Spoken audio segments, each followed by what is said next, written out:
All right, so imagine this. You're in a baseball stadium, but instead of like the roar of the crowd, you're hearing the crunch of tens of thousands of disco records being smashed to pieces. Oh, wow. It's Chicago, 1979. And this wasn't just some crazy party. This was disco demolition night, like a full-blown cultural explosion. Yeah, I've heard about this. Some even say it was a reaction against the black and gay communities who loved disco. But from those shattered records, something amazing emerged. House music. You got it. You sent us a fascinating NPR episode all about house music, and we are so ready to dive in. Let's do it. So how did this sound go from those Chicago basements to a global phenomenon? Well, it's a wild ride, and Disco Demolition Night is really the perfect place to start. It captures the tension and the change that was happening at the time. So take us back to Comiskey Park. What actually went down that night? Okay, so picture this. Between games, they invited fans to bring their disco records to be, like, symbolically destroyed, right? Right. The whole thing was orchestrated by this Radio Shock jock, Steve Dahl, who was riding this wave of anti-disco sentiment. Ah, interesting. Some people saw disco as overblown and decadent, and Dahl really tapped into that feeling. But it sounds like things got a little out of hand. Oh, totally. Yeah, Yeah. the crowd was way bigger than they expected, and all that energy fueled by this anti-disco, like, fervor turned destructive. Oh, They stormed the field, they tore up the turf, even clashed with the police. wow. It really became this symbol of, like, cultural tension, far exceeding its original intent. So it wasn't just about the music. Definitely not. There were definitely deeper currents at play. Yeah. Vince Lawrence, who was working as an usher at the event, he talks about how he felt a strong sense of prejudice that night. He was just a teenager then. But he said the anger felt directed at the people who loved disco, especially the black and gay communities who had really embraced it. So Disco Demolition Night became this kind of symbolic ending, but also, in a way, a beginning. Right. Like the spirit of disco didn't die, it just transformed. Exactly. Just a few miles from that chaotic baseball stadium, a private club called the Warehouse became a refuge for this new sound that would become known as house music. You called the Warehouse a sanctuary and a crucible in your notes. What did you mean by that? Well, it was this haven for mostly black and gay individuals seeking a safe space to express themselves. They could escape the judgment and prejudice they faced elsewhere and just lose themselves in the music and the community. And at the heart of it all was Frankie Knuckles, the legendary godfather of house. Yeah, his DJ sets were innovative. He was blending disco and funk with these electronic elements. Cool. He created this hypnotic, almost ritualistic sound that kept people dancing for hours. Right. It wasn't just about playing records. He was crafting an experience, a feeling. So the name house literally came from the Warehouse. It did, yeah. It started as a nickname for the music played there, but it quickly became synonymous with this entire movement that was bubbling up. It was raw, it was energetic, and completely unique. It's amazing how something so powerful could emerge from what was essentially a private party. So how did this underground sound break out into the wider world? Well, the teams who experienced house at the Warehouse, they became like its first evangelists. They started throwing their own parties, spreading the music to a whole new audience. And these weren't fancy clubs. We're talking basements, after-school events, even Catholic school gyms. Wow. It was this organic grassroots explosion. And then you've got Vince Lawrence again, the guy who was at Disco Demolition Night, stepping onto the scene with Jesse Saunders. That's right. They were driven to make their own mark on this burgeoning house scene. And they started making their own tracks, and their song On and On is often considered the first true house record. It's crazy to think that they were basically figuring it out as they went along. They were pioneers, Yeah. figuring out how to produce and distribute their music independently. They pressed their own records, played them at parties, and people went wild. Nice. And here's the thing, they actually made a decent profit doing it, which was pretty unheard of for independent artists back then, especially in this genre. So they were proving that house music could be more than just a basement party phenomenon. Yeah. It could be a viable career. Absolutely, and their success really opened the door for others. Then came Love Can't Turn Around, a track they produced for a local Chicago DJ named Farley Jackmaster Funk. Oh, yeah? That song went on to top the UK charts in 1986. Wow, from Chicago basements to the top of the charts in the UK, that's quite a journey. It's a testament to the power of the music itself. It transcended language and borders, and it proved that house music was more than just a local fad. It was a global force. And that brings us to the next chapter of this story where things get really interesting. Oh yeah, this is where house music meets the party island of Ibiza. Let's hear it. So picture this. It's 1987, sunny Ibiza, and a group of British DJs are on holiday just soaking up the vibes. Okay. And they stumble across the Chicago house sound. Wow. And they are completely blown away. It's like nothing they've ever heard before. So they brought that sound back to the UK. Exactly. They were like, we got to share this. Yeah. They started incorporating house music into their DJ sets back home, and it caught on like wildfire. The UK already had this vibrant underground club scene, and house music just slotted right in. Was it the same kind of vibe as in Chicago? It evolved. You know, the UK scene had its own flavor. You have to remember, this is the late 80s in Britain. There was a lot of social and political unrest, and a new drug ecstasy was becoming popular in the club scene. Right.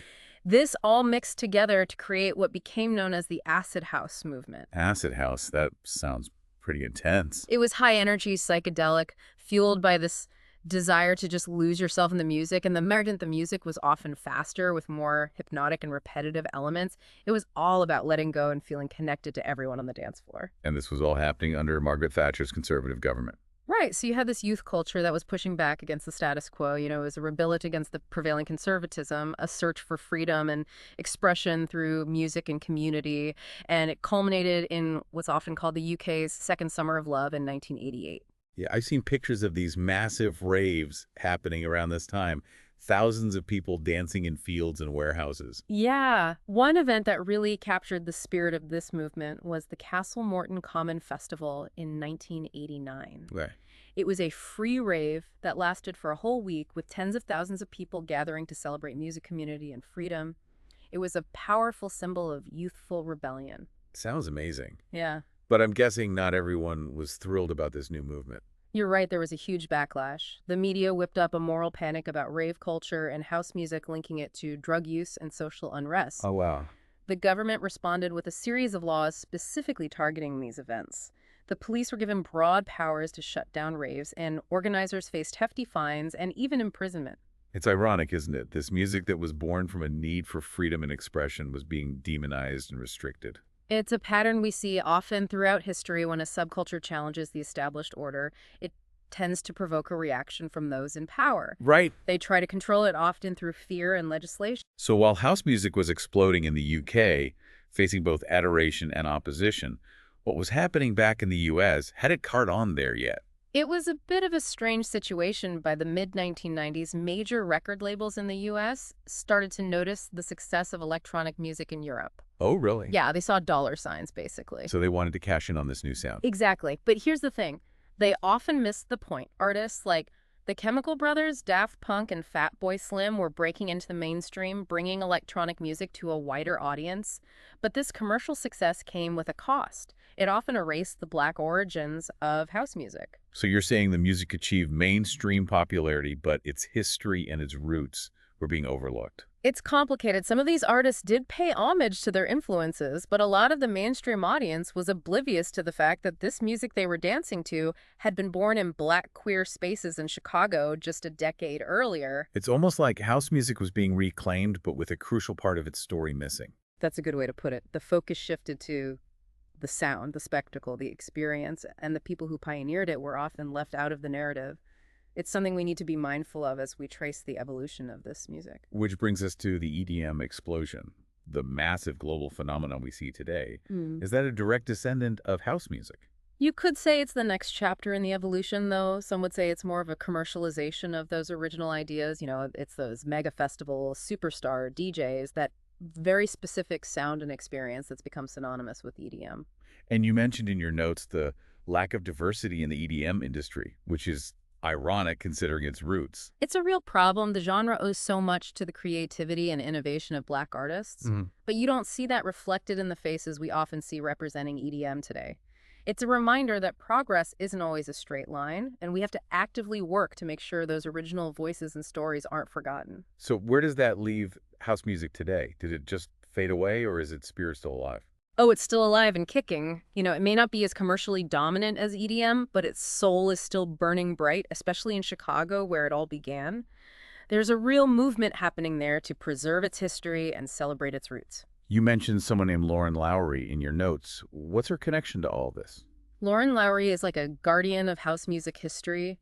She's the chief archivist of Chicago's Modern Dance Music Research and Archiving Foundation. Her mission is to collect and protect all those pieces of the past flyers, recordings, old DJ equipment, anything that helps tell the story of house music. It's like she's creating a time capsule so future generations can understand where this music came from. Exactly. Her work and the work of others like her is vital to keeping that true spirit of house music alive. It's a story of creativity, community, and resilience. It emerged from the margins, from a need for safe spaces and self-expression, and that spirit is still resonating today. So we've gone from a baseball stadium full of burning disco records to a hidden club in Chicago all the way to massive EDM festivals. It's been quite a journey. It really has, and we've seen how house music has evolved, broken down barriers, and found its way into hearts and minds all over the world.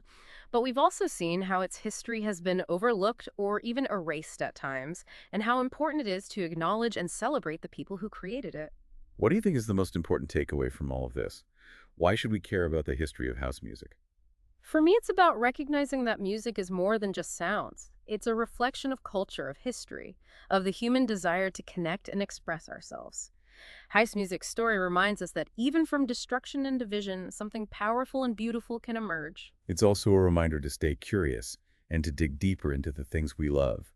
There's always more to learn more, to discover more, to appreciate. Exactly. Who knows? Maybe this deep dive has inspired you to seek out some classic house tracks or even check out a local scene. You might just discover your new favorite sound or rediscover a love for dancing you didn't know you had. That's the beauty of music, isn't it? It has the power to surprise us, to move us, to connect us in ways we never expected.